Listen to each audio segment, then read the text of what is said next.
vendo se eu... Bom, gente, então, boa tarde a todos e todas. É um prazer muito grande hoje o NUPEBISC, que é o Núcleo de Pesquisa, Extensão, Bioética e Saúde Coletiva, da Universidade Federal de Santa Catarina, ter a presença da professora Dirce Guilhem, da Universidade de Brasília, conosco para compartilhar algumas questões relativas à bioética feminista, né? E eu passo imediatamente a palavra, então, para a Mirelle, que apresentará a professora. Então, boa tarde a todos. Gostaria de apresentar, então, a professora Dirce, que é graduada em enfermagem, mestre em psicologia social e do trabalho, doutora em ciências da saúde e bioética, pós-doutora em bioética e ética em pesquisa com seres humanos pela Faculdade Latino-Americana de Ciências Sociais, Flaxo, da Argentina, em parceria com o Albert Einstein College of Medicine, nos Estados Unidos. É pós-doutora em bioética pela Universidade Complutense de Madrid. Foi professora visitante do Departamento de Epidemiologia e Saúde Pública da University College London e é professora titular e pesquisadora da UNB, da Universidade de Brasília. É também coordenadora do Laboratório de Bioética, Ética em Pesquisa e Integridade Científica e professora dos programas de pós-graduação em Ciências da Saúde, Enfermagem e Saúde Coletiva da UNB. Destaco também que a professora Dirce foi membro de comitês de ética em pesquisa por 20 anos, membro da CONEP por 2 biênios e ainda assessora junto ao Ministério da Saúde para o tema da ética em pesquisa por 5 anos. Tem, então, vasta experiência em bioética, ética em pesquisa, integridade científica, gênero, direitos humanos, saúde pública e também na temática de HIV/AIDS, né? Além disso, é coautora de alguns livros, né, dentre os quais a gente destaca o que é bioética e pelas lentes do cinema, Bioética e Ética em Pesquisa, que são 2 livros, né, que temos usado desde 2009, quando esse grupo foi iniciado, né? E alguns dos seus artigos, solos ou em parceria com outras coautoras, né, são também bastante importantes e têm sido estudados por nós aqui.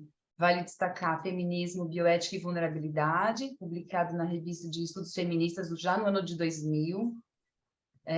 Um capítulo de livro no livro Bioética no Brasil, Tendências e Perspectivas, junto com a professora Débora Diniz, chamado Bioética e Gênero, né, de 2007. Um outro artigo da Estudos Feministas de 2008, Bioética Feminista na América Latina, a contribuição das mulheres. Um outro artigo chamado Bioética e Gênero, na Revista de Bioética, 2008. Novamente, Bioética Feminista, Resgate Político do Conceito de Vulnerabilidade, publicado na Revista de Bioética de 2009. Então, não é por nada que quando a gente pensa, né, em gênero, em bioética, em direitos humanos, a gente vai lembrar, lógico, da professora Dirce Guilhem, da professora Débora Diniz, da professora Fátima Oliveira, né? São os nomes que sempre vêm à mente. Na pesquisa da Mariana, na dissertação da Mariana Martinhago, ficou muito evidente, né, essa produção, e que a professora disse é, então, uma referência importante. Por tudo isso, professora, é uma grande alegria te receber. A gente te passa, então, a palavra finalmente, né? E depois seria também muito oportuno a gente poder tecer aqui um diálogo, né, à vontade, cada um fazendo suas perguntas, seus questionamentos. Tenho certeza que vai ser um tema que desperta muito interesse nesse núcleo. Desde já, obrigada pela tua participação. Eu agradeço muito o convite. Antes de eu compartilhar a apresentação, eu gostaria de dizer que realmente é muito bom podermos trocar experiências, que eu acho que é esse realmente o objetivo desse nosso encontro de hoje. Quando vocês foram falando, eu me lembrei de uma coisa que eu fiz ao longo de toda a minha carreira, paralelamente à carreira acadêmica, que foi a questão do voluntariado. Eu comecei enquanto eu era estudante de enfermagem, eu fui para o Pará, trabalhei em umas lanchas que atendiam as populações ribeirinhas. Também trabalhei na antiga Transamazônica, lá ela praticamente já era a quinta quando eu fui, porque ela ia sendo reconquistada pela floresta. E trabalho atualmente num programa que chama Doutores de Esperança, onde a gente vai para os hospitais, a gente trabalha também com toda essa parte assistencial e tudo mais. E um sonho que eu tenho é de trabalhar com os refugiados e com as pessoas também que... Meu sonho mesmo é trabalhar com as meninas que são resgatadas na Tailândia, da questão do turismo sexual. Estou me planejando para isso, porque isso precisa de um grande planejamento, mas está nos meus planos nos próximos 2 anos fazer isso também. Eu acho que toda essa construção que temos feito nesse trabalho com a bioética, ela assim, abre muito o leque para nós trabalharmos com essas meninas. Ou elas, se eu conseguir, ou com as refugiadas que vêm do leste europeu e são atendidas vítimas de violência num hospital de Berlim. Não sei ainda, tá, gente? Mas isso são planos que eu tenho e que eu acho que vai ser bem interessante se eu conseguir colocar em prática. Eu vou compartilhar, então, a apresentação, e aí eu acho que eu não enxergo mais vocês.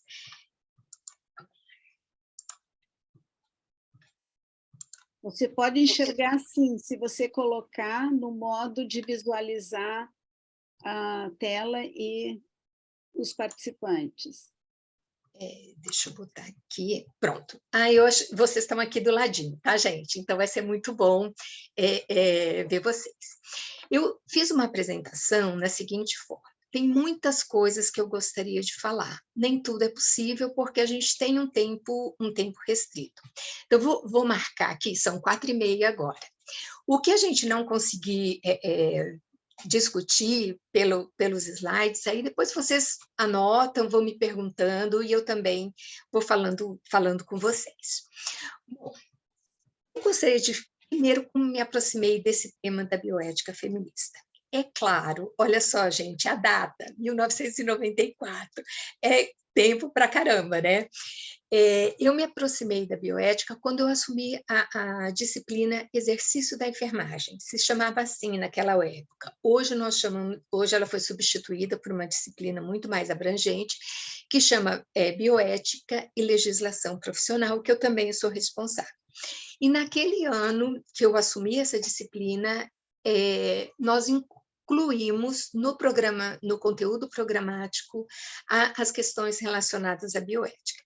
Claro que era muito incipiente, porque a bioética estava chegando no Brasil. Se a gente considerar que a bioética chegou no Brasil em 1993, talvez um pouquinho antes, com a revista Bioética, com 95 com a criação da sociedade, né, da SPB, e em 96 com o sistema CEP-CONEP, a gente vê que estávamos todos aprendendo nesse processo.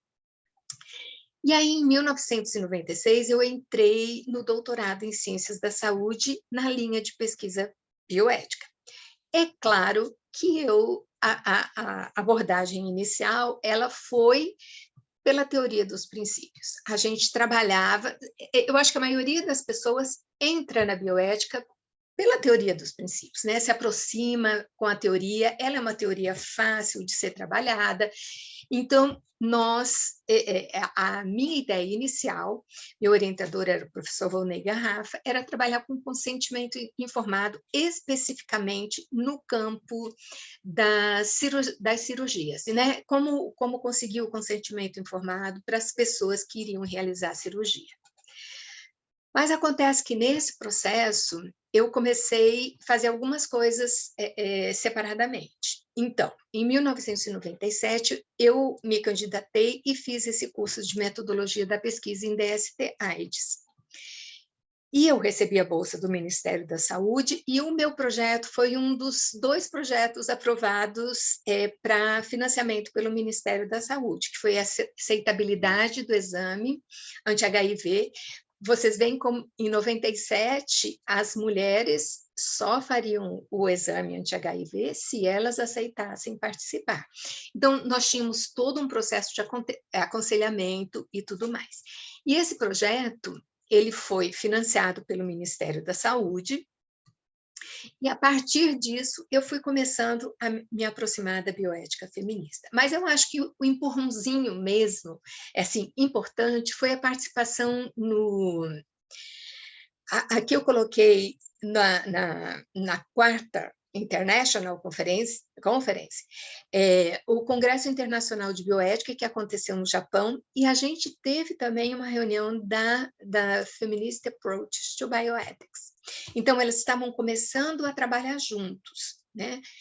E nesse congresso, embora eu não tenha enviado nenhum trabalho para a FAB, eu apresentei um paper, né, foi produzido pela professora Débora Diniz, professor Volney e eu, que era a bioética no Brasil. Ele foi posteriormente publicado na revista Bioethics. Olha, eu estava em 96, iniciando o doutorado. Em 1999, eu fiz o 8º programa, participei do 8º programa de saúde reprodutiva e sexualidade da Unicamp. E para esse curso, a gente tinha que ter um projeto também. E o que eu coloquei, o meu projeto foi Bioética, Mulheres e o HIV/AIDS. Então, eu já estava no penúltimo ano do doutorado, e aí eu mudei completamente o meu projeto de pesquisa e comecei a trabalhar com a bioética feminista. Em 1999, eu ajudei a fundar com a professora Débora a ANIS, que na época se chamava Instituto de Bioética, Direitos Humanos e Gênero, hoje se chama ANIS, Instituto de Bioética, mas eu não pude ficar por muito tempo na ONG, porque eu tinha filhos pequenos e eu tive que escolher, naquele momento, dar maior prioridade à educação dos meus filhos. Em 2000, então, eu defendi a tese de doutorado chamada Escravas do Risco, Bioética, Mulheres e AIDS. Os meus orientadores foram o professor Vonei Garrafa e a professora Débora Diniz. Aqui eu já trabalhava especificamente com bioética feminista. E depois disso, eu também recebi um prêmio da Finatec e eles estavam publicando, eles escolheram 5 teses da Universidade de Brasília, e uma delas foi a minha, então a gente teve o livro publicado também.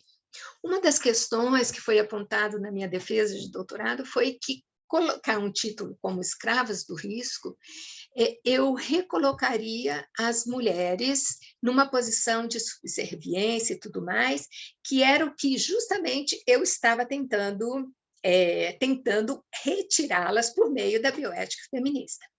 O que aconteceu foi que a minha defesa é que, embora esse seja toda uma proposta da bioética feminista, as mulheres ainda estavam sensíveis a muitos conceitos e situações relacionadas ao processo do amor romântico, onde elas poderiam, de uma certa forma, aceitar determinados comportamentos masculinos. Enfim, nós mantivemos o título, a banca considerou que era importante manter esse título, então foi assim que eu posso dizer para vocês que eu me aproximei da bioética feminista. Bom,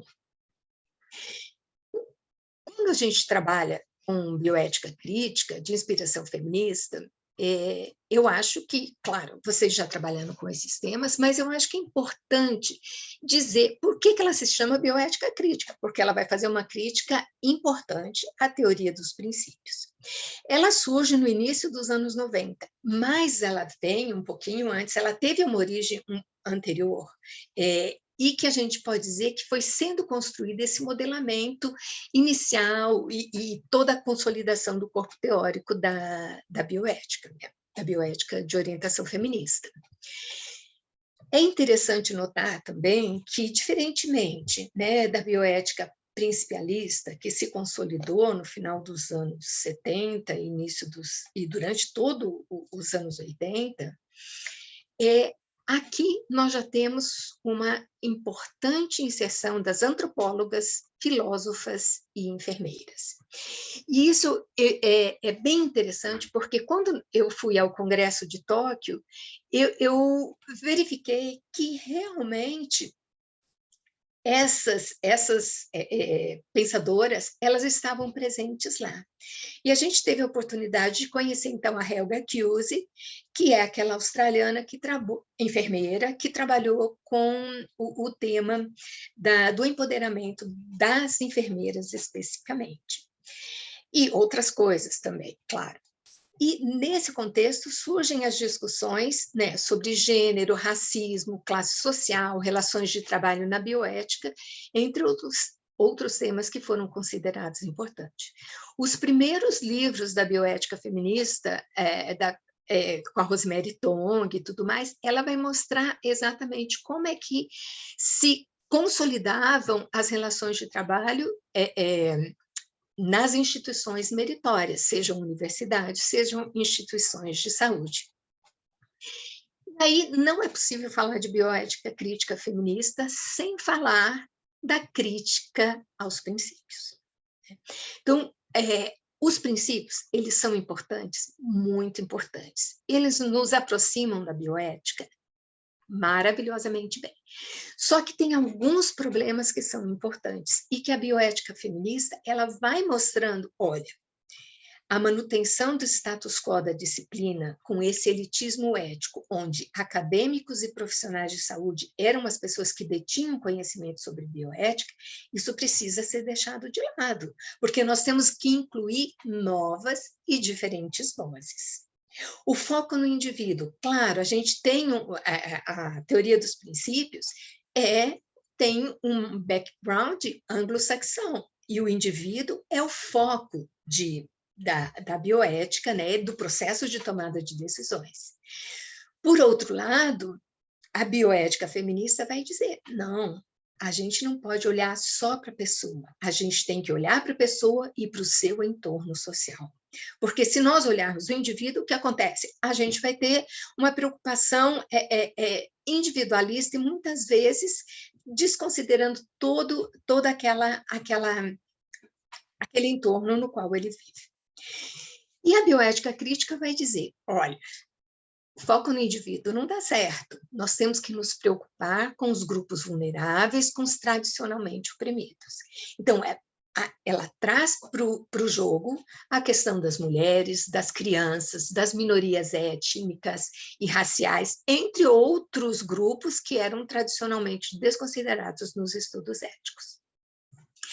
E a abordagem genérica, né, que é uma crítica importante à teoria dos princípios, ela vai dizer o seguinte, não, essa abordagem genérica, que uma resposta vale para todas as situações, a gente tem que ter muito cuidado com isso, porque o que acontece é que cada situação deve ser analisada no seu contexto de realização.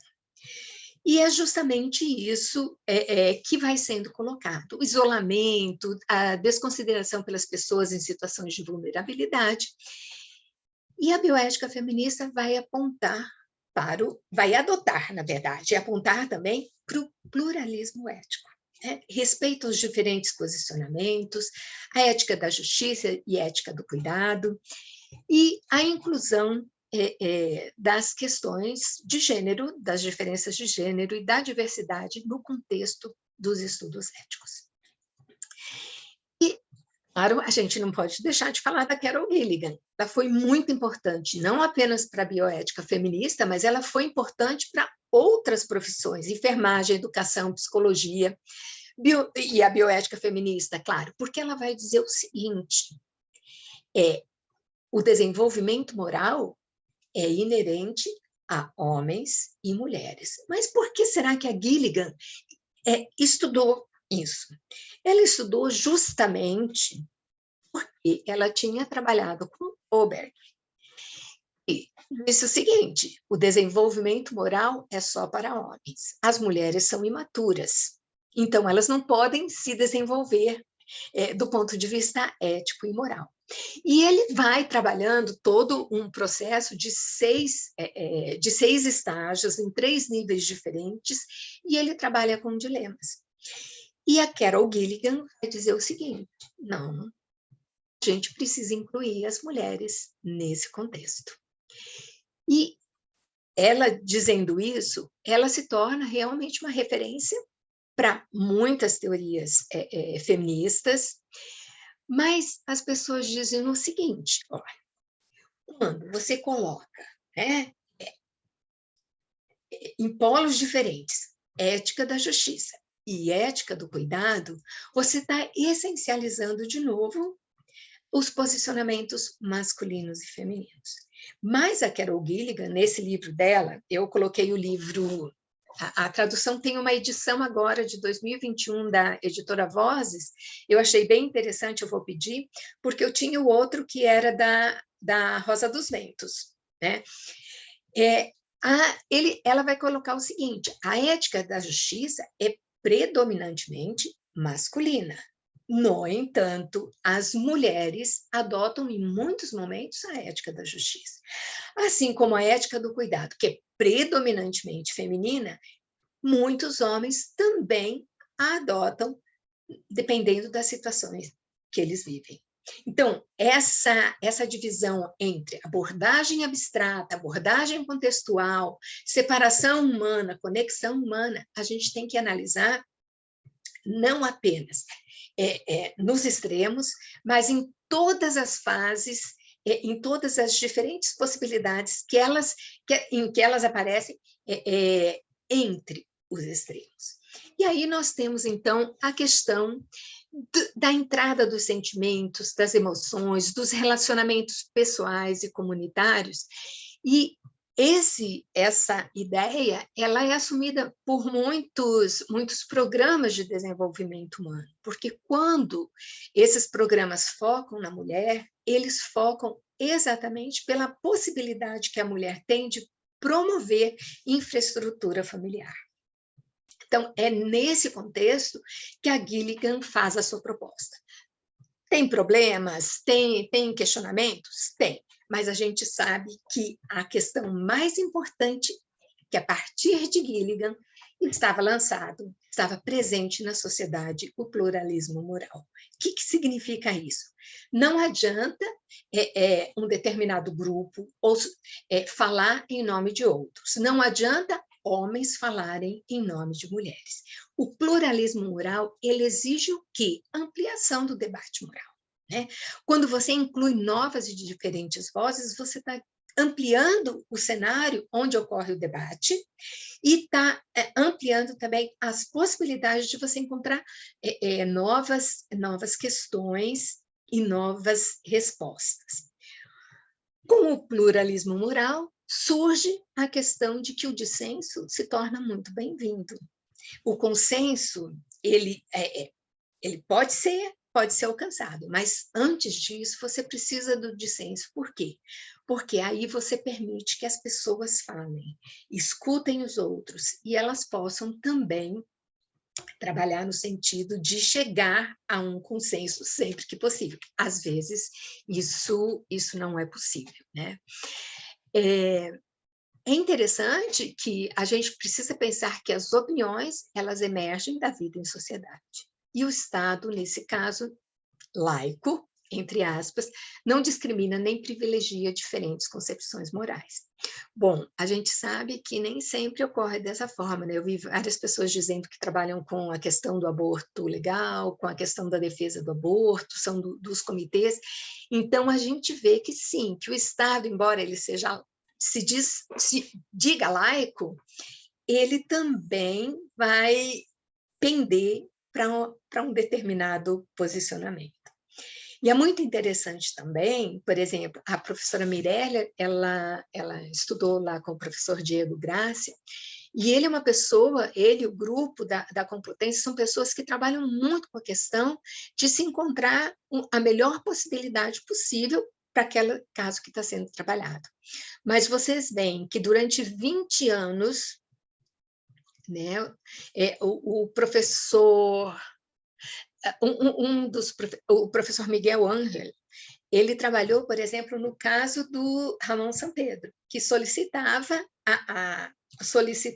a eutanásia. Na verdade, ele solicitava, era a eutanásia mesmo, porque ele não teria condições nenhumas de fazer o suicídio assistido. O professor Miguel Ángel foi o o bioeticista que acompanhou todo esse processo. E durante mais de 20 anos ele tentou na justiça a eutanásia, ele não conseguiu.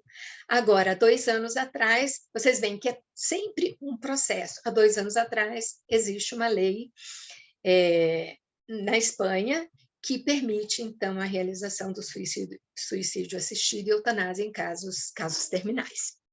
Então, vocês veem, nem sempre é fácil, né, trabalhar com o pluralismo. Existem muitas vozes, existem muitos posicionamentos. Não dá mais para a gente falar em dilema. A gente tem conflitos na maioria das vezes, né?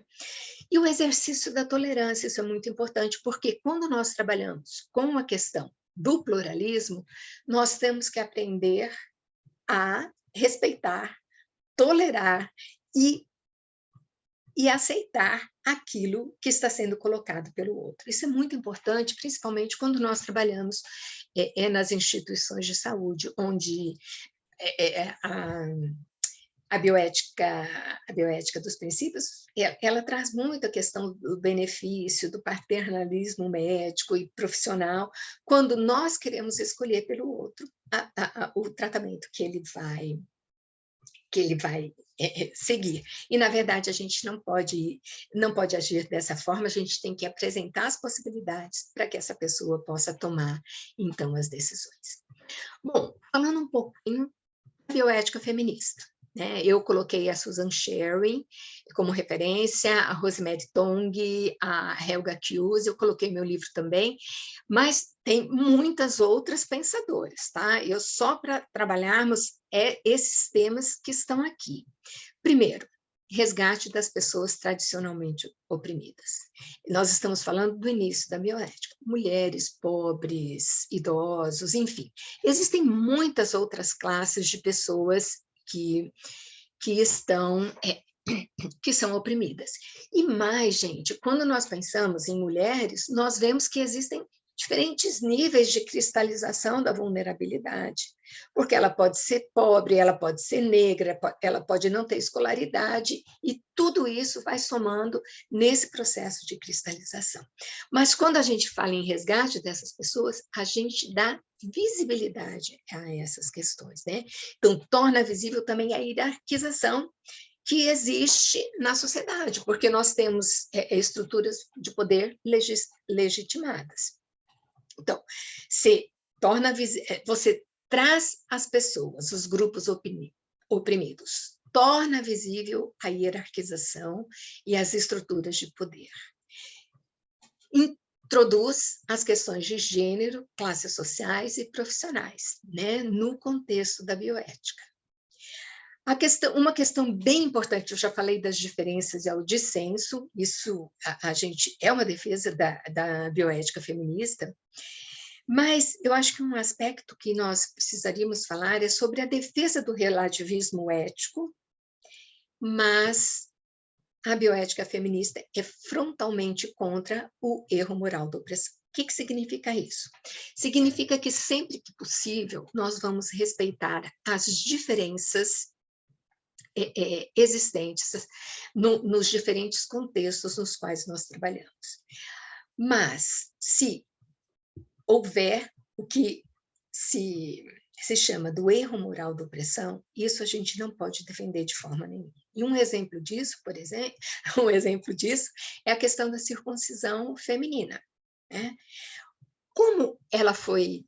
Quem definiu a circuncisão feminina? Em que contexto ela foi implementada? Foram homens, num contexto autoritário, e que dizem que, se a mulher não for circuncidada, ela jamais conseguirá um bom casamento em determinadas sociedades. Vocês veem como isso é importante, porque quando eu estava em Londres, quando chegou perto das férias escolares, houve um grande movimento das assistentes sociais, das enfermeiras que trabalhavam nas escolas para orientar as meninas que iriam de férias para os seus países para lutarem e não se submeterem à circuncisão feminina. Porque no Reino Unido é proibido, mas fora do Reino Unido não é. E aí elas já voltam circuncidadas. Então, existe todo um grande movimento de conscientização. Uma questão importante é que o indivíduo está inserido, então, no seu contexto relacional e social. Essas questões, elas são utilizadas realmente para dar visibilidade às experiências cotidianas, né? Aquelas pessoas que são tradicionalmente silenciadas. Então, se uma mulher vai ao serviço de saúde e ela está com uma IST, o que está acontecendo? Por que ela está com essa IST? Ela pode ter inúmeros motivos. Uma vez eu conversei com um ginecologista e perguntei como que ele atuava quando uma mulher chegava com uma IST. Ele falou para mim, claro que isso já mudou, tá, gente? Ele falou para mim, eu trato a IST. E eu disse para ele, e o que qual a orientação que o senhor dá, né, para o companheiro dessa mulher? Aí eu não falo nada. Se ela voltar com uma outra IST, aí eu vou pensar como é que eu vou atuar. Então, na verdade, esse exemplo mostra para a gente que as experiências das mulheres continuavam invisíveis nos serviços de saúde. Por quê? Porque ela pode ser vítima de uma violência, ela pode estar numa relação na qual ela não tem voz, não tem como negociar determinadas coisas, ou um preservativo, ou uma parceria única, e vai por aí afora. Então, quando a gente esconde debaixo do tapete essas coisas, a gente está tornando invisível as experiências. Pode ser de mulheres, de crianças e qualquer outro tipo de experiência. A bioética feminista vai dizer o seguinte, nós temos que ampliar os cenários onde ocorre o debate moral. Como é que a gente faz isso? A gente inclui novas pessoas, né? Eles vão também, a bioética também separa as categorias de vulnerabilidade e desigualdade, a gente vai ver um pouquinho mais para frente. E também devem existir mecanismos compensatórios para a desigualdade. E é aí que a autonomia entra como um princípio muito importante para a bioética feminista. Não uma autonomia que diz assim, eu te dei as orientações, você decide. Não, mas um instrumento capaz de promover a efetiva aquisição de poder. Então, a autonomia, ela tem que ser trabalhada de uma forma relacional. Esse conceito de autonomia relacional, de decisões compartilhadas, ele está muito presente na bioética feminista de alguns anos para cá. Então, é isso que nós temos que trabalhar. E bioética feminista vai apontar, né, para algumas questões. Reordenamento dos pressupostos básicos da disciplina, que é universalizável por excelência, ele vai dizer, não, nós temos que particularizar, né? Nós temos que democratizar o acesso à utilização da bioética, né? Não apenas pelos acadêmicos, pelos profissionais da saúde, mas para a sociedade como um todo. E é aí que entra, então, a professora Fátima Oliveira, né, a doutora Fátima Oliveira, onde do local de trabalho dela, ela conseguiu democratizar acesso, discussão, bioética com aqueles grupos dos quais ela cuidava. O discurso bioético ele tem que ser construído por meio do diálogo e não elaborado a partir do lugar do poder. O princípio da autonomia é aquilo que a gente já falou, a utilização como instrumento de aquisição de poder em um contexto democrático. Então, vocês veem que a gente não consegue falar em autonomia se a gente não tiver um contexto democrático, que está muito complicado ultimamente, mas a gente tem que continuar lutando por isso, né? Então, quando a gente fala, né, da circuncisão feminina, a gente está falando de um contexto antidemocrático. Então, por isso que lá as pessoas dizem, mas as mulheres querem ser submetidas à circuncisão.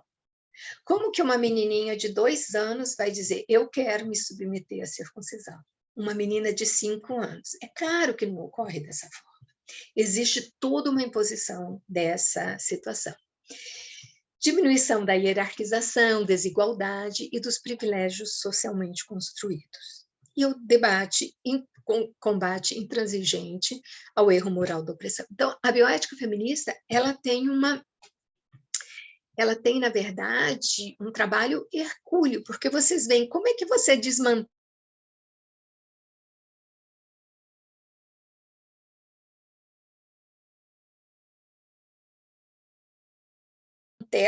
uma muito complicado, né?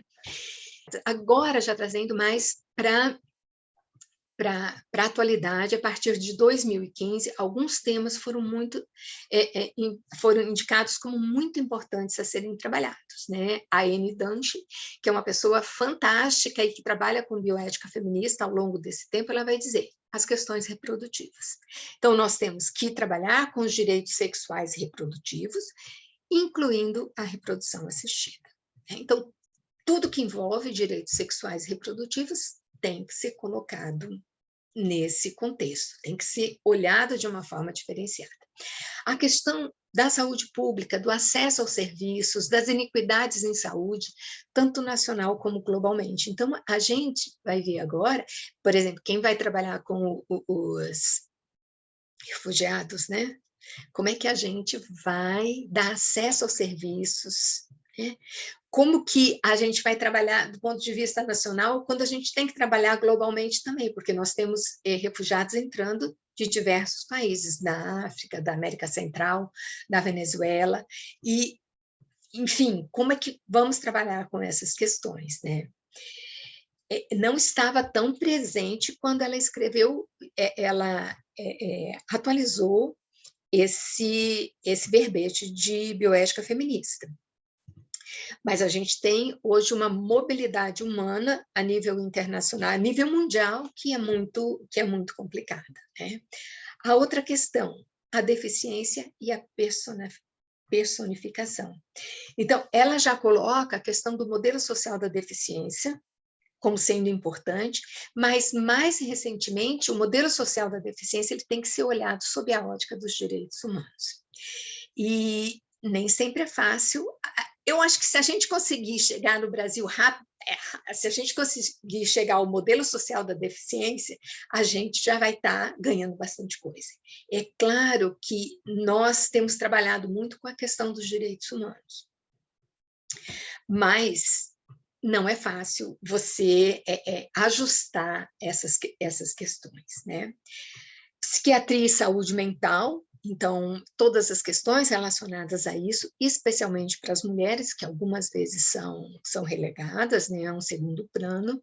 Então, entra a questão da autonomia e das decisões compartilhadas. Quer dizer, é uma nova visão, é uma nova forma de olhar aquelas questões que eu abordei anteriormente. Então, isso é muito importante.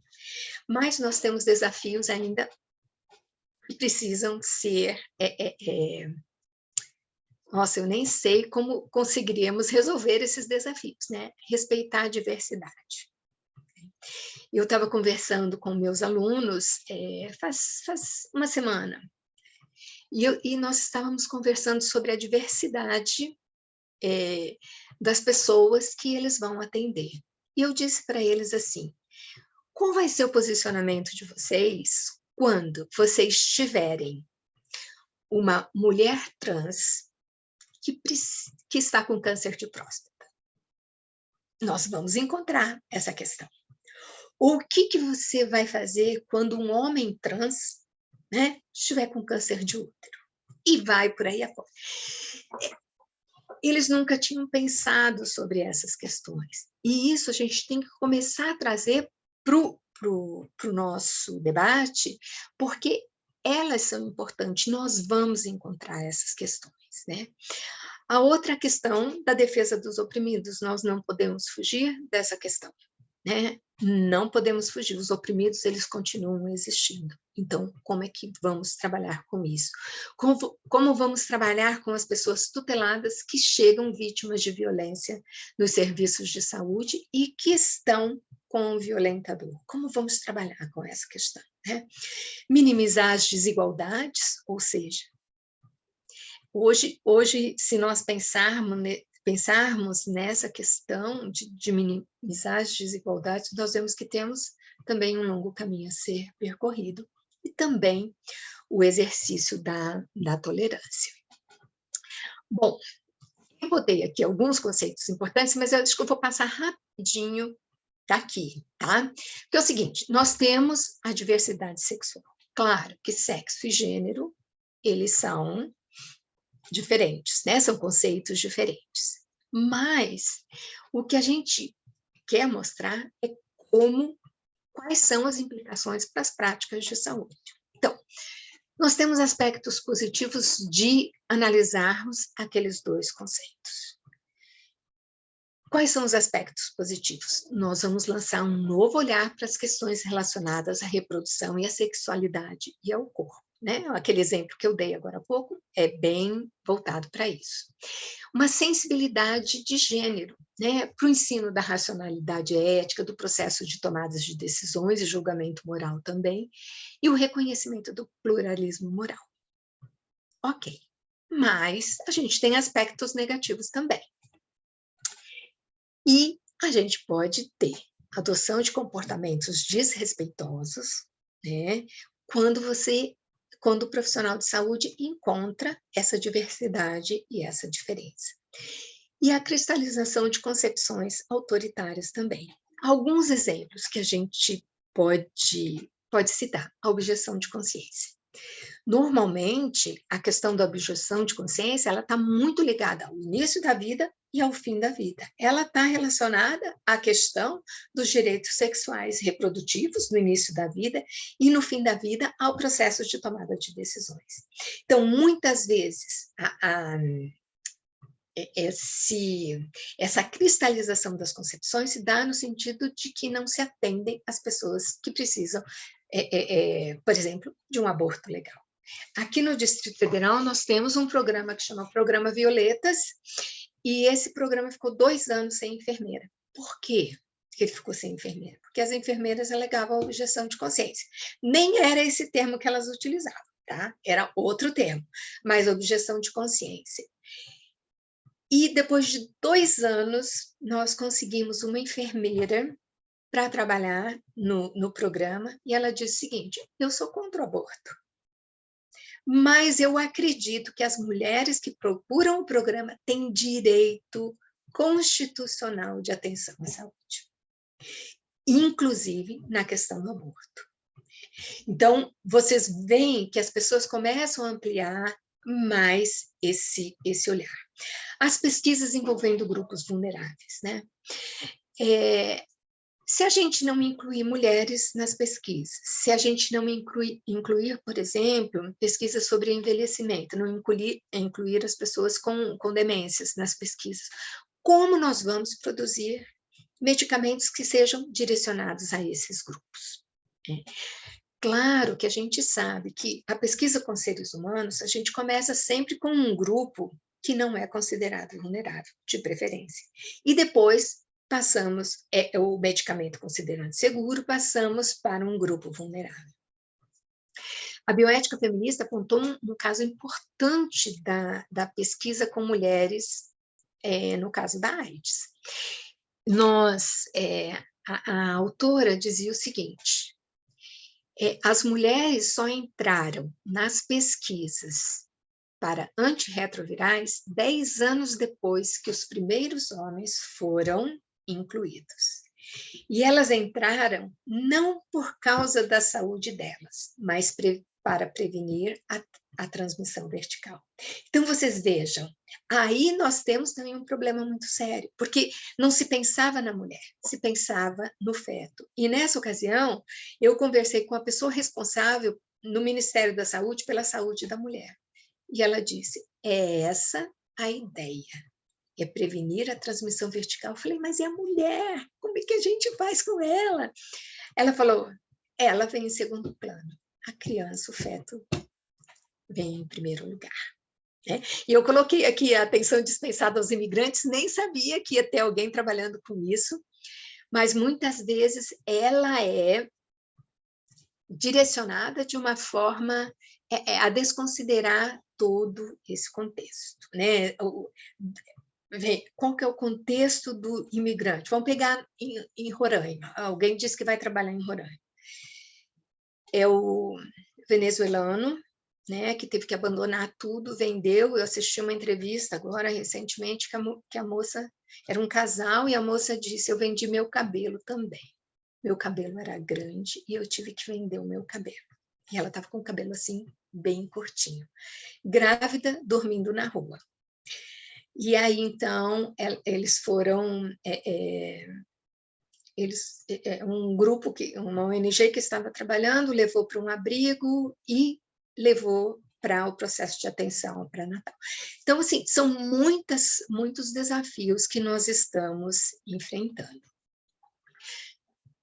Conceitos importantes. O segundo, a questão da desigualdade, né? É essa falta de equilíbrio que existe entre duas ou mais partes. E quando a gente fala em desigualdade, a gente vê que a desigualdade, ela interfere na liberdade, né? O Amartya Sen, eu acho fantástico esse livro dele, ele é um prêmio Nobel da Economia, ele é indiano, ele vai dizer o seguinte: você não consegue falar em liberdade, você não consegue falar em autonomia abaixo de determinada linha. Se a pessoa não tem comida para a próxima refeição, ela não vai ser autônoma e ela não vai ter liberdade. Ela vai focar naquela questão. Então, o acesso aos bens de consumo, ele é muito importante, porque ele vai dizer o seguinte: nós precisamos, então, modificar essas questões. A desigualdade, ela é um problema, né? Ela aumenta a cada dia, e aí aumenta a desigualdade, diminui a liberdade e o exercício da autonomia. A vulnerabilidade também. É claro que a gente sabe que a vulnerabilidade é uma característica de todos os seres humanos. Os seres humanos são frágeis, depende da situação. Por isso que eu coloquei aqui que existe uma vulnerabilidade permanente e uma vulnerabilidade circunstancial. Circunstancial, permanente, está relacionada àquilo que a gente já mencionou: a baixa escolaridade, a falta de acesso, desigualdade, etc, etc. E a vulnerabilidade circunstancial, ela existe para algumas pessoas em determinados momentos. Então, por exemplo, vou dar o meu exemplo. Eu fui fazer uma cirurgia, se eu não assinasse um determinado documento lá, eles não fariam minha cirurgia. E esse documento, naquela ocasião, era um documento que tratava que eles podiam fazer qualquer coisa comigo até depois da minha morte. Então, naquele momento, eu era vulnerável, sim, né? Porque se eu não assinasse, eu não faria cirurgia. Se eu não fizesse a cirurgia, eu não conseguiria resolver meu problema de saúde. Então, são todas essas questões que estão relacionadas. Então, esse é um construto que é multifacetado, né? Então, a gente tem os fatores individuais, programáticos, sociais, culturais, né? E por isso que a gente diz que as moralidades, elas são tão importantes nesse contexto, porque isso vai definir nossos comportamentos, né? E nós vamos ser mais suscetíveis ou menos suscetíveis. Essas implicações para a prática de saúde, né? Os aspectos positivos: reconhecer a fragilidade humana, contribuir para o exercício da solidariedade, né? E a alteridade, a capacidade de se colocar no lugar do outro. A compreensão desse outro, né? Quando a gente olha para o outro, a gente se enxerga nesse outro. Então, esses seriam aspectos positivos no processo de atenção à saúde. Por outro lado, a gente pode desconsiderar tanto as palavras quanto as situações vivenciadas pelo outro e desrespeitar os direitos humanos, né? E cristalização de concepções autoritárias, inclusive, né? E a adoção do famoso jeitinho brasileiro. Ou seja, eu posso ofertar qualquer coisa para as pessoas que procuram um sistema único de saúde, porque elas não têm outra opção mesmo. Então, esses são aspectos negativos. E alguns exemplos são as questões das violências, do aborto legal, né? Da violência obstétrica. E isso tudo diz respeito a nós como pessoas e a nós como profissionais. Bem, o que a bioética feminista, passado, presente e futuro, vai dizer? 3 críticas importantes. E suas respectivas respostas. Passado, o período do surgimento. Abstração, individualismo e poder são os aspectos mais trabalhados. Passado e presente, racionalidade, particularidade, relacionamentos e justiça. E o futuro, vencer a questão do paternalismo e da injustiça. A gente sabe que mesmo as questões relacionadas ao passado, né, ao surgimento da bioética, elas continuam presentes, né? O individualismo, as questões de poder, elas estão aí. E vencer a injustiça em muitos daqueles aspectos que nós colocamos anteriormente, né? Mas é interessante que existe uma continuidade entre as primeiras pensadoras e as pensadoras atuais.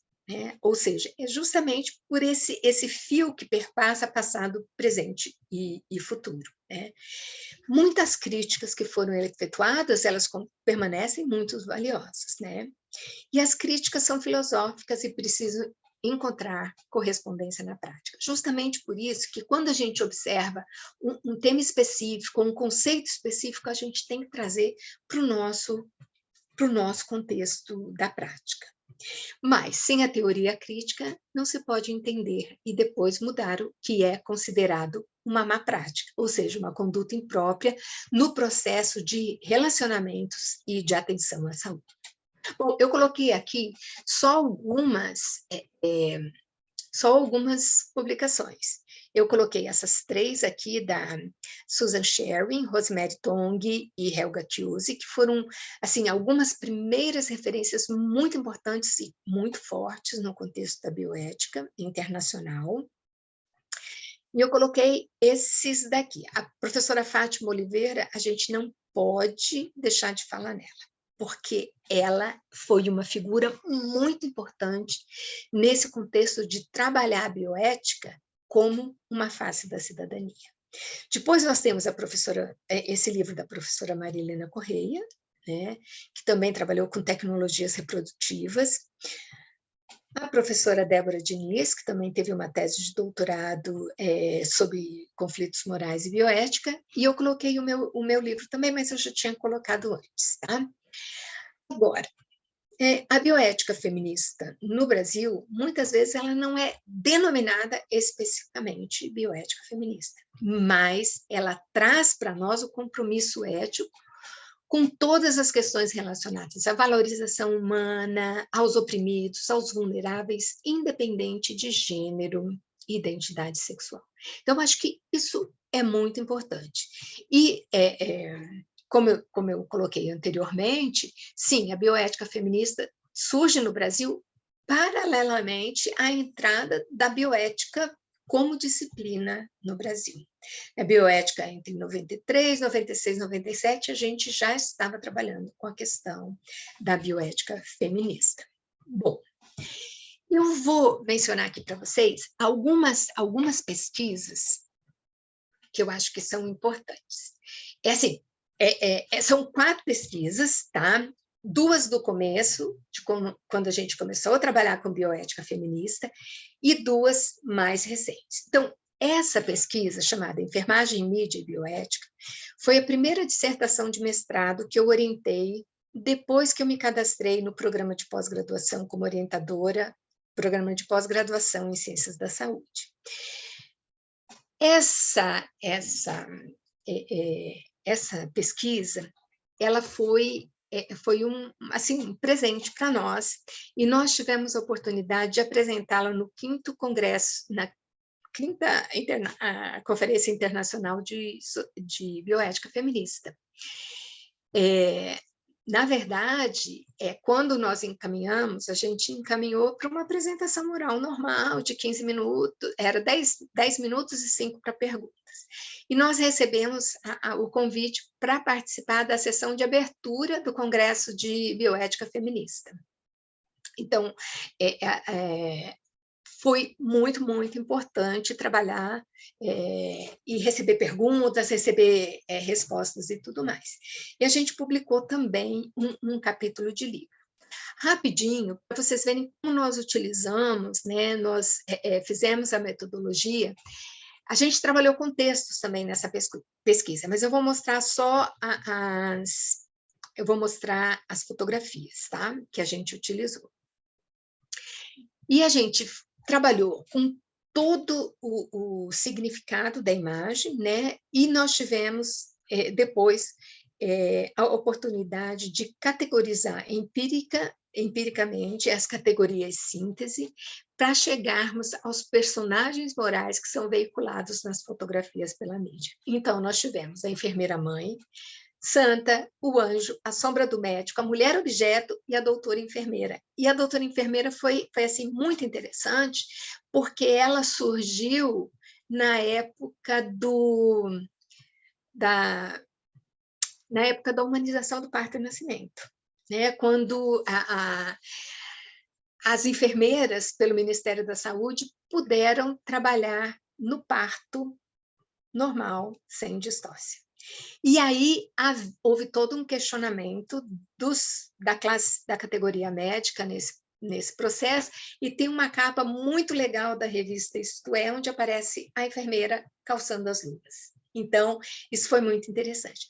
Mas vocês veem que todos esses outros personagens, eles ocasionam uma vulnerabilidade para a enfermagem. Né? Eles ocasionam essa vulnerabilidade porque recoloca a enfermeira nesse papel de subserviência, que é a mãe, a santa, o anjo, e etc. E aí, então, isso foi bem interessante quando a gente trabalhou.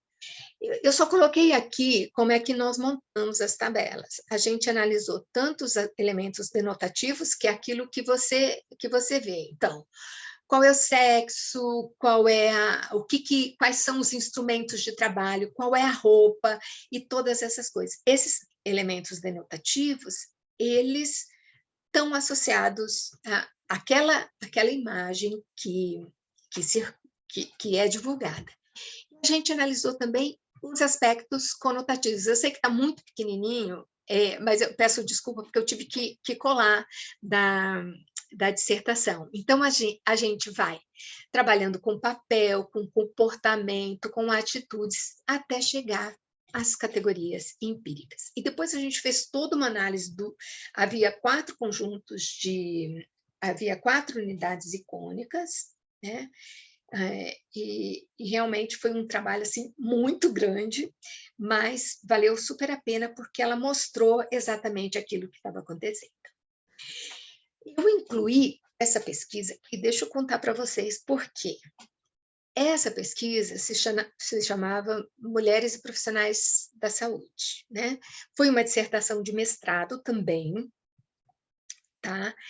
E também trabalhamos com a questão da humanização ao pré-natal e ao nascimento, né? E uma aproximação a partir da bioética crítica feminista. Isso aparece no título da dissertação.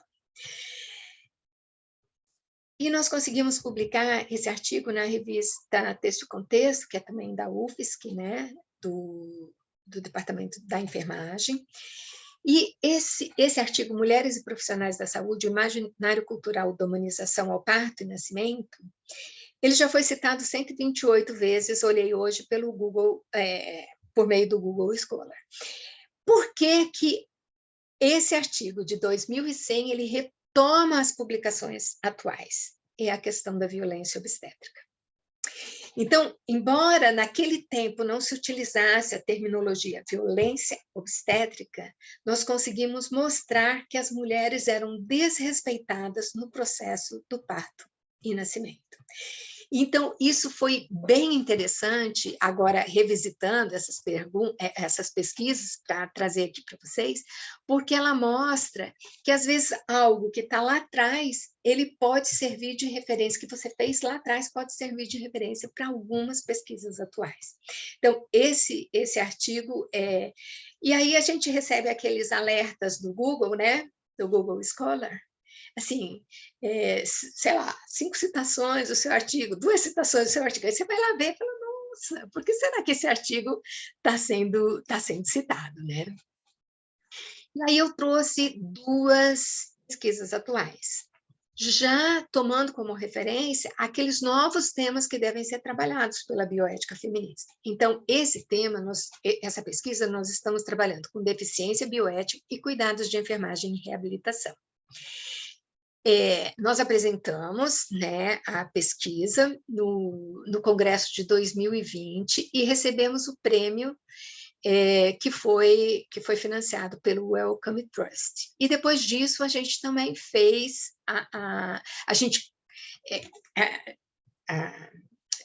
o Congresso, ele convida as pessoas que tiveram prêmios para tentar uma publicação. A gente tentou, mas finalmente conseguimos publicar o artigo que tem a ver justamente com essa questão da autonomia na deficiência. Então, como que isso acontece? Como que uma pessoa pode ser autônoma se ela é completamente dependente? Ela é tetraplégica e ela é completamente dependente, né? Então, assim, essas questões que foram sendo trabalhadas, então, da autonomia, das decisões compartilhadas e todas essas questões. E eu trouxe aqui para vocês o pôster, né, que a gente apresentou. Então, essa foi a sessão dos prêmios, né, porque foi recebido, eu estou aqui, ó, bem no cantinho, mas foi muito legal, porque a Maureen apresentou toda, e ela estava muito desenvolta na língua inglesa, foi muito legal, e esse é a primeira página do artigo. Então, assim, a gente tem novos produtos, mas tem também, a gente não deixa de pensar sobre aquelas questões que são importantes e que vêm sendo construídas ao longo desses anos na bioética feminista. Essa pesquisa aqui também é um projeto muito maior, tá, gente? É um projeto sobre integridade científica, produção de evidências no contexto da Covid-19. E um dos planos de trabalho, que foi um trabalho de iniciação científica, né? Nós trabalhamos, então, com a ética, Covid-19 e a vulnerabilidade da enfermagem, e voltamos à análise das fotografias divulgadas pela mídia. Então, nós entramos nos portais, né? e capturamos as imagens e elas foram analisadas e selecionadas. Então, isso aconteceu no ano de 2021, nós recebemos o prêmio também, e voltamos a trabalhar com a questão das fotografias. Porque eu peguei 2 páginas do artigo, porque a gente tinha direito a 5 fotografias, né? Então, a gente pegou aquelas que eram importantes, representativas dos grupos que nós trabalhamos, tá? Pioneiras, já falamos da professora Fátima Oliveira, né? Ela não está mais entre nós, mas ela é uma médica sanitarista, feminista, escritora, bioeticista, uma das primeiras mulheres bioeticistas no Brasil, né? Então, acho que é super importante, tem uma tese, tem uma dissertação sobre ela, na verdade, da PUC Paraná, tá? Eu acho que é bem importante a gente conhecer isso. A gente tem a Marilena Correia, que também é médica, psiquiatra, tá? E ela continua trabalhando com os direitos sexuais e reprodutivos atualmente. Esse artigo é de 2016. Aí nós temos a Débora, que a gente não poderia deixar de falar nela, né? É uma pessoa que é super referência para nós aqui no Brasil. Ela foi co-orientadora da minha dissertação, da minha tese de doutorado. Eu realmente é uma pessoa que eu admiro muitíssimo, especialmente porque ela tem uma visão de mundo totalmente ampliada nesse contexto. Tá? Bom, as novas teorias, eu não pude deixar de colocar a professora Mirelle, mas agora eu estou até assim, um pouco de vergonha de não ter colocado as outras pesquisadoras do grupo de vocês, eu acho que a gente tinha que colocar, tá? Mas vocês me desculpem, tá? Esse é um trabalho que está em construção ainda, porque nós estamos trabalhando. Eu tenho uma bolsista de iniciação científica que nós estamos tentando resgatar a questão da bioética feminista no Brasil, porque nós caminhamos bem até o ano de 2012. Depois disso, a gente teve um lapso super importante e agora a gente está começando não, já tem um tempinho que está sendo retomada essas questões, né? E eu acho que isso é super importante, né? Outras autoras também. E o que nós percebemos que as temáticas dos novos artigos, elas envolvem violência de gênero contra indígenas e bioética feminista, mas eu acho que nós não podemos deixar das questões de violência. Eu trabalhei com algumas dissertações também, teses de violência contra as mulheres, né? E a gente vê que esse é um tema que continua, né, muito presente, a questão do feminicídio, os movimentos de LGBT, com todas as denominações que são cada dia é diferente, né? E sobre as questões relacionadas à liberdade sexual e reprodutiva, bioética intercultural feminista, ou seja, nós temos que ver os pontos de que elas tangenciais e aqueles que se afastam, né?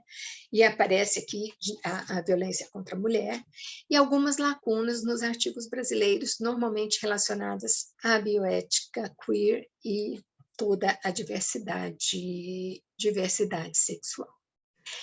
A gente acha que bioética narrativa é uma boa alternativa para contar histórias relacionadas à bioética feminista. Então, as narrativas, elas fílmicas, narrativas literárias, todas as narrativas documentais, etc., elas são super importantes, né? Porque elas nos aproximam.